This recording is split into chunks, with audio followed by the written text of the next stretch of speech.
തിരുവനന്തപുരം മാർനല്ലൂരിൽ 3 വയസ്സുകാരി നിലത്ത് വീണതിൽ നടപടി. അംഗനവാടി വർക്കർക്കും ഹെൽപ്പർക്കും സസ്പെൻഷൻ.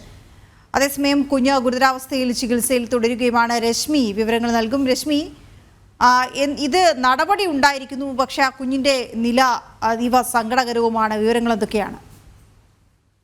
വീണ, കുഞ്ഞിന്റെ നില ഇപ്പോഴും ഗുരുതരമാണ് എന്നുള്ളതാണ് നമുക്ക് അറിയാൻ കഴിയുന്നത്. അപകട നില ഇതുവരെയും തരണം ചെയ്തിട്ടില്ല. തിരുവനന്തപുരം മെഡിക്കൽ കോളേജ് SAT ആശുപത്രിയിലാണ് 3 വയസ്സുള്ള വൈഗ ചികിത്സയിൽ തുടരുന്നത്.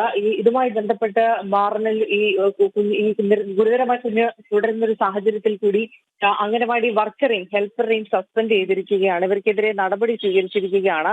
വ്യാഴാഴ്ച ഉച്ചയ്ക്ക് 12:30ക്കാണ് ഈ സംഭവം നടക്കുന്നത്. കുഞ്ഞ് അംഗനവാടിയുടെ ജനലിൽ നിന്നും നിലത്ത് വീഴുകയായിരുന്നു. പക്ഷേ ഈ വിവരം അച്ഛനെയോ അമ്മയോ അംഗനവാടിയിലെ ജീവനക്കാർ അറിയിച്ചിരുന്നില്ല. വീട്ടിലെത്തിയതിനു ശേഷം കുഞ്ഞ് കഴിക്കുന്ന പാലും ഭക്ഷണവും ഒക്കെ തുടർച്ചയായി ഛർദ്ദിക്കുന്ന ഒരു സാഹചര്യം ഉണ്ടായിരുന്നു. എന്താണ് എന്നുള്ളത് അച്ഛനും അമ്മയ്ക്കും മനസ്സിലായിരുന്നില്ല. ഈ വൈഗയ്ക്ക് ഒരു ഇരട്ട സഹോദരൻ കൂടിയുണ്ട്, വൈഷ്ണവാണ് ഇത്തരത്തിൽ വൈഗ വീണു എന്നുള്ളൊരു കാര്യം അച്ഛനോടും അമ്മയോടും പറയുന്നത്. തുടർന്ന് സന്ധ്യ അംഗനവാടിയിൽ വിളിച്ച് തിരക്കിയ സമയത്ത് ചെറിയ കസേരകൾ അടുക്കിയിട്ടിട്ടുണ്ട്, അവിടെ നിന്നും കുട്ടി വീണു എന്നുള്ളൊരു കാര്യമാണ് പറഞ്ഞത്. അതായത് ചെറിയ കസേരയിൽ നിന്ന് വീണു എന്നുള്ളതാണ് പറഞ്ഞത്. ഈ വീണ കാര്യം പറയാൻ മറന്നുപോയി എന്നുള്ളതായിരുന്നു ഈ ജീവനക്കാരുടെ ഭാഗത്തു നിന്നുള്ള മറുപടി. അതിനുശേഷമാണ് തൊട്ടടുത്ത ആശുപത്രിയിൽ കൊണ്ടുപോകുന്നത്. അവിടുത്തെ നടപടിക്രമങ്ങൾക്കൊക്കെ ശേഷം അവിടെ ചെറിയ പ്രാഥമിക ചികിത്സയൊക്കെ നൽകിയതിനു ശേഷം പിന്നീട് SAT ആശുപത്രിയിലേക്ക് കൊണ്ടുവന്നപ്പോഴേക്കും രാത്രി 9:30 മണി കഴിഞ്ഞു. കാരണം ഇത് പകൽ 12:30 ഉച്ചയ്ക്ക് 12:30 നടക്കുന്ന സംഭവമാണ്.